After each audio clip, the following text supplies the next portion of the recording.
2 oras na nang magsimula ang Hunter exams. Mahigit 30 kilometro na ang natatakbo ng mga aplikante mula sa starting point.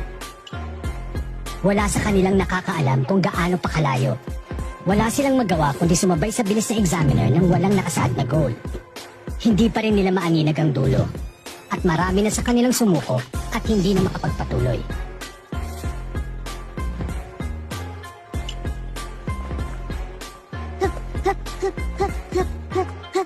Batay sa nakalap kong data mula sa mga nakaraang Hunter exam, kadalasan 40 kilometers ang ganitong course.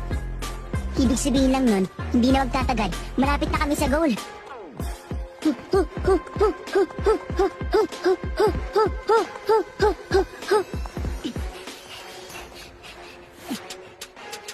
Minalid ko ang exam na to. Lahat ng mga nakakatakbo pa hanggang ngayon ay mga halimaw. Isa tong pagtitibo ng mga halimaw.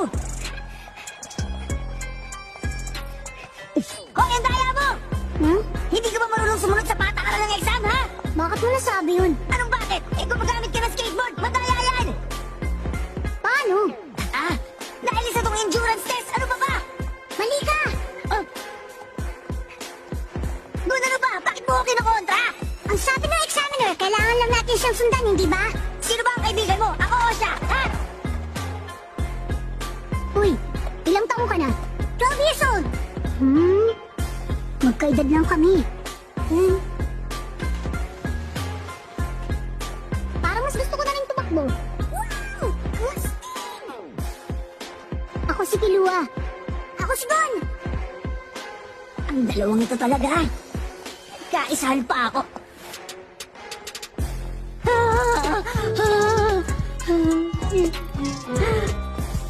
Imposible.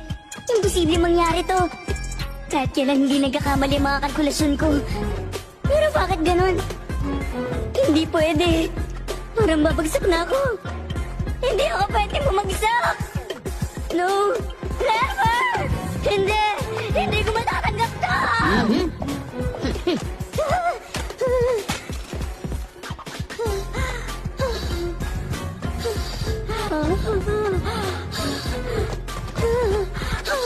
Hoy, baguhan! Mukhang hapong-hapo ka na dyan. Ano ba yan? Unang pagsubok pa lang natin pero mukhang bibigay ka na. Paano ba nangyari may naligaw na isang lang pagtulad mo dito? Mga gaya mo nilalampasin namin sa Hunter exams. Mabuti ba, umuwi ka na at magandang babalik pa. Umuging bata.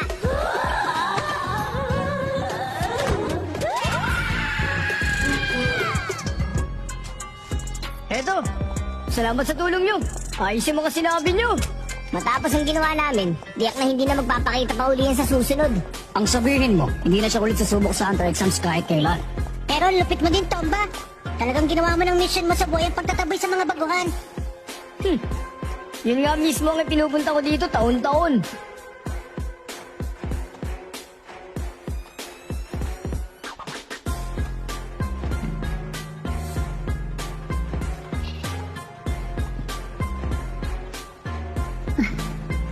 Mga 4 na oras nang nakalipas mula nung magsimula ang exam. Tadsya ko mga 60 kilometers na natatakbo namin. Gaano pa kaya kalayo bago ang finish line?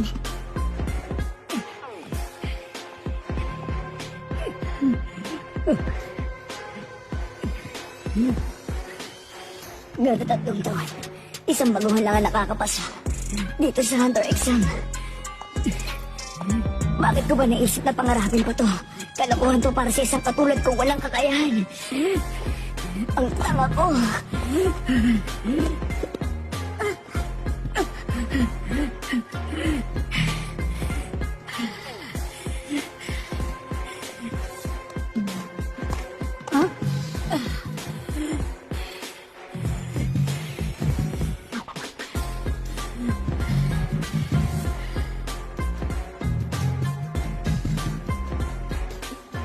Tara, kalimutan mo na yan. Baka maiwan pa tayo.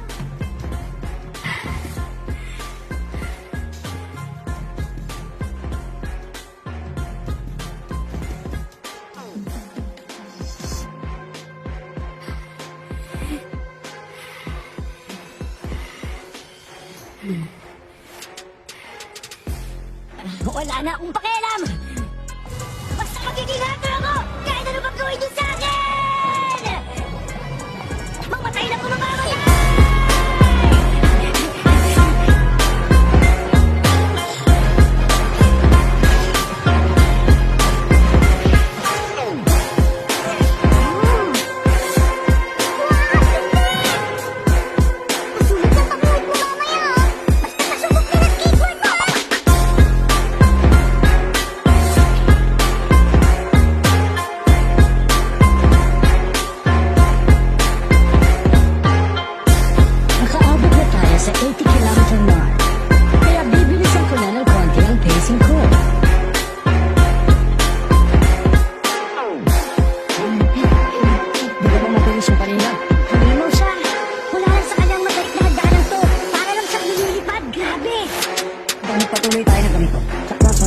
babagsak. Gol! Gusto mo contest tayo kung sino sa atin ang mauna sa finish line? Sige na! Ang sarap sa malilibre ng merienda! Sabi mo yan ah! Ready, set, go!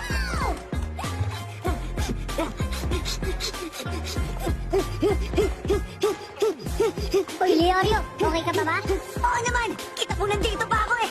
May bubuga pa pala ako sa karerang to! Basta deadman ako, magmumukha akong tanga! Mukhang maganda yung naisip ng diskarte.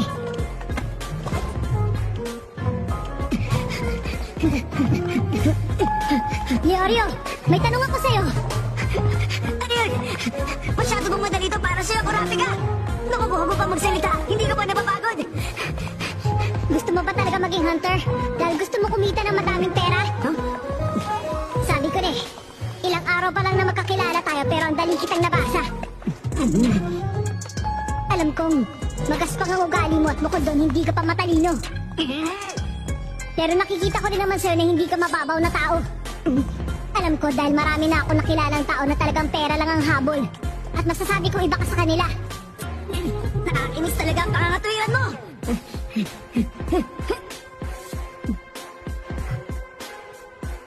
Matang nagliliyab.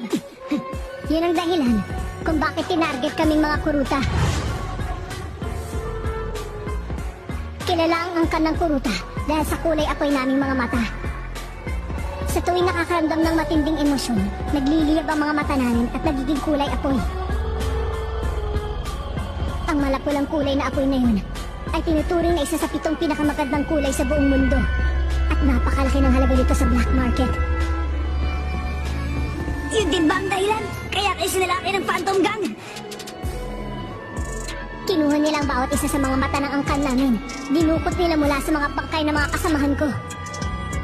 Hanggang ngayon, naririnig ko pa rin ang mga hiyaw nila, na mga kaluluwa nilang umiiyak. Isinumpa ko sa kanila, nahuhulihin ko ang Phantom Gang. Babawiin ko ang bawat isa sa mga mata na kinuha nila mula sa amin. Kaya ako nandito ngayon. Oo. Kapag naging hunter ako, hahanap ako ng mayayamang kliyente at kukuha ng impormasyon para makapasok sa black market. Pero kailangan mo lunukin ang pride mo para magawa mo yun. Kailangan mo muna maging hunter na kinasusuklaman mo. Maliit na bagay ang isuko ang pride ko. Kung ikukumpara sa pagdurusang pinagdaanan ng angkan ko.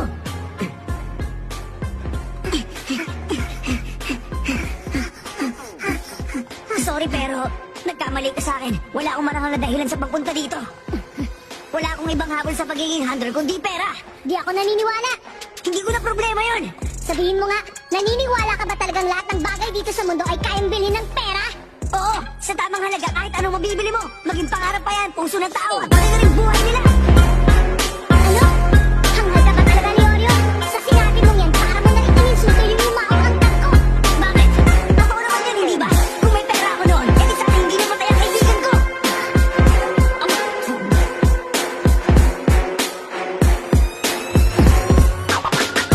Nagkasakit ba?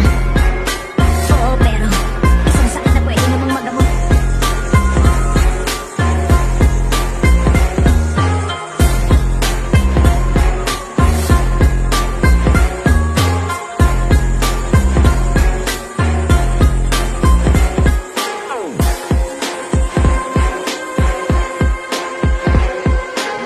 Problema. Wala kami pera para ipa-opera siya. Napakamagmang ko noon.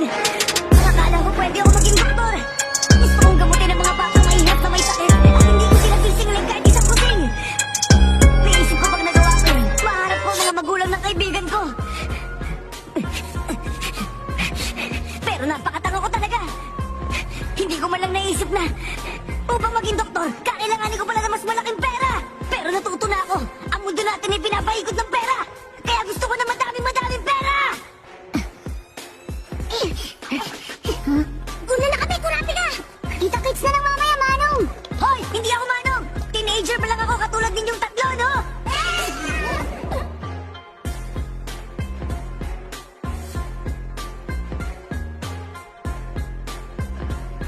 Hindi ko na kaya. Suko na ako.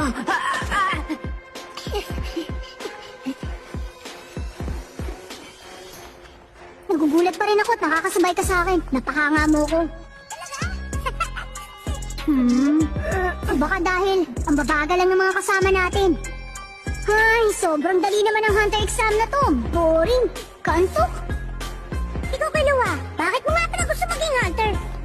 Ako? Hindi ako interesadong maging hunter. Ha?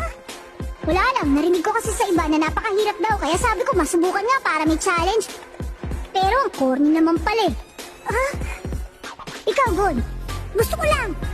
Kasi hunter ang papa ko. Bigla ko lang naisip isang araw na gusto ko rin maging hunter tulad niya. Anong klaseng hunter siya? Hindi ko alam eh. Huh? Gon, ibang klase ka talaga. Bakit? Gusto mo maging hunter tulad ng papa mo pero hindi mo naman pala alam kung anong klaseng hunter siya. Iba kasi ang nakagisnang mo nagpalaki sa akin. Ang totoo, hindi ko pa nakikita si papa. Sa mga litrato pa lang. Sino nagpalaki sa'yo? Si Tita Mito. Sabi nila, nag-hunter exam si Papa nung 12 years old din siya tulad ko. Nakapasa siya agad at naging hunter. Pagkatapos nun, umalis na siya at hindi ko na siya nakita. Gusto ko kasi malaman kung bakit mas pinili niya maging hunter kaysa makasama ako. Pwede lumasan! Sumakas! Makakalis na rin tayo sa madilim na lugar na to!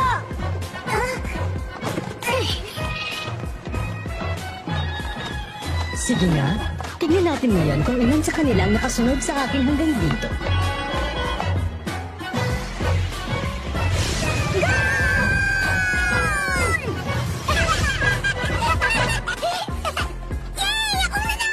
Anong ikaw? Una kaya ako nakatawid sa finish line sa'yo? Hindi ah! Oo kaya!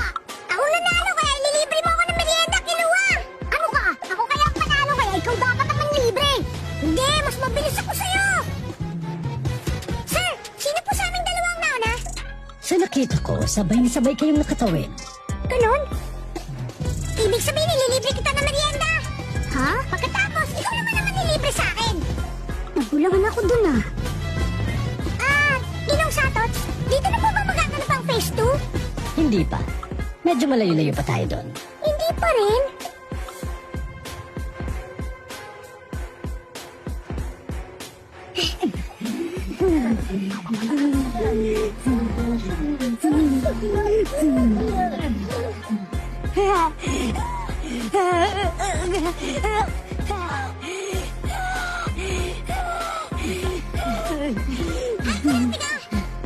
Uy, ito na ba yung goal natin? Hindi pa lang eh. Ganun ba? Tamo, humuhupa na yung hamog. Oh! Talaga?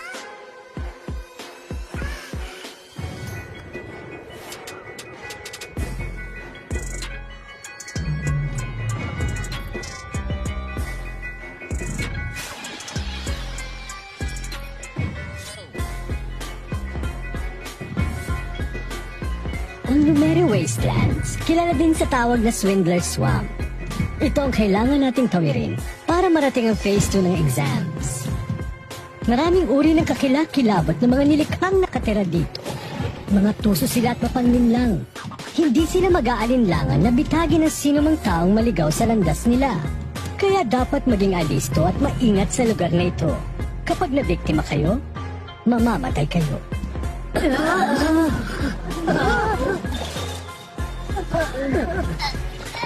Teka! Huwag niyo mag-iwan!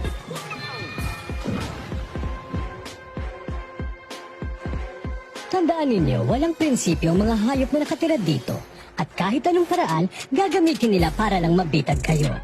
Upang mabuhay sila, ang batas dito ay kailangang manloko para makahuli ng pagkain. Kaya ito nakilalang swindler.